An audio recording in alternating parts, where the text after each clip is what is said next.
It all started in France with a beautiful lady, Adrienne, and two men, Jean-Jacques and Bertie, who were head over heels in love with her.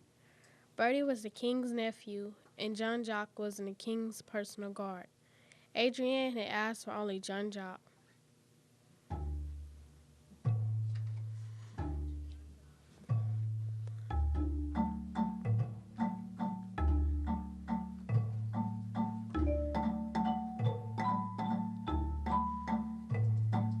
In France, there were many balls to attend if you were part of the king's court. So it was that Adrienne, Jean-Jacques, and Bertie found themselves at the same place at the same time. While Bertie, the king's nephew, attended to affairs of court, Jean-Jacques and Adrienne slipped away to dance.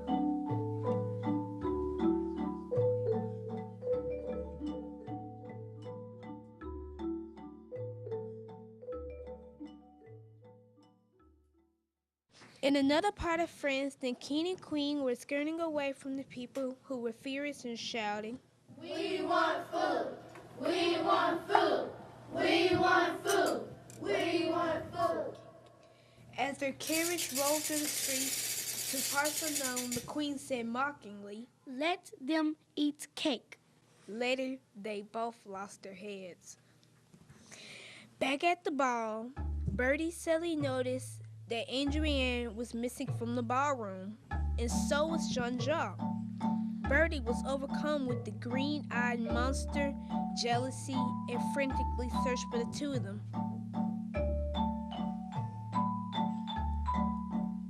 He found them on the balcony, dancing gracefully together.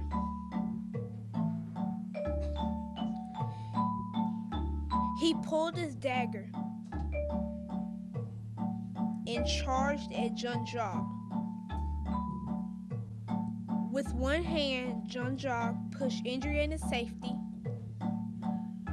and with the other, he turned the dagger and stabbed Bertie. The ferocious fight was over quickly. Bertie lay bleeding to death on the balcony at midnight.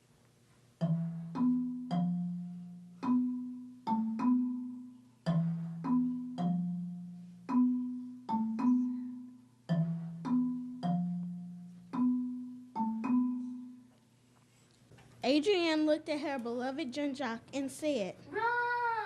The king's army mounted their horses and were after him quickly. Jean-Jacques hid out until he could catch a boat to New Orleans.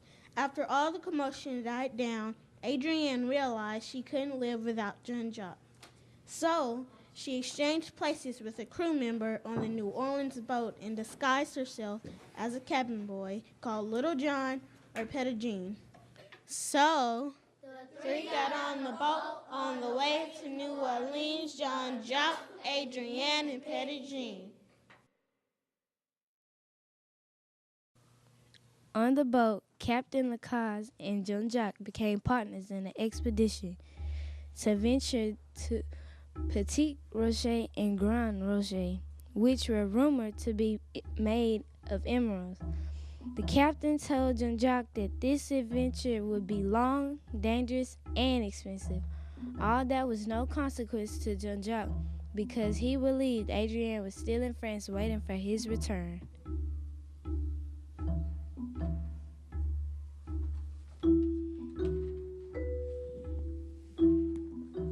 On the way, the boat en Monet ran aground, and the crew fell ill with some disease from the biting insects that were in the water surrounding the boat. Adrienne, aka Petit Jean, could see that Jean-Jacques was also sick. His body was hot and shaky. As she was taking care of him, he looked deep into her eyes and recognized his beloved Adrienne. But this could not be. He was just delirious from the sickness. Slowly he recovered, but now Petit Jean fell ill from the sickness.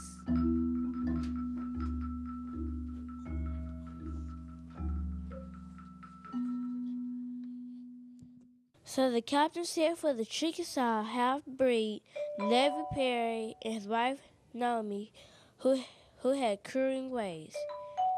Perry brought supplies in a small sea chest from the ship. Jean-Jacques looked in the chest and discovered a green satin dress and some kid slippers. He instantly knew that the vision of his beloved was no delirious dream. Jean-Jacques knew there was no time to waste. The Indian woman brewed herbs, hid stones, and packed clothes as he took care of his drinking Petit Jean. While Petit Jean was recovering, Jean-Jacques completed the journey to Petit and Grand Roger. The land was not covered with emeralds, but it was very rich and beautiful. He prepared a place and returned to get his beloved Adrienne. Naomi had cured Adrienne, who waited and dreamed of being reunited with Jean-Jacques. During their time together, the women learned much from each other.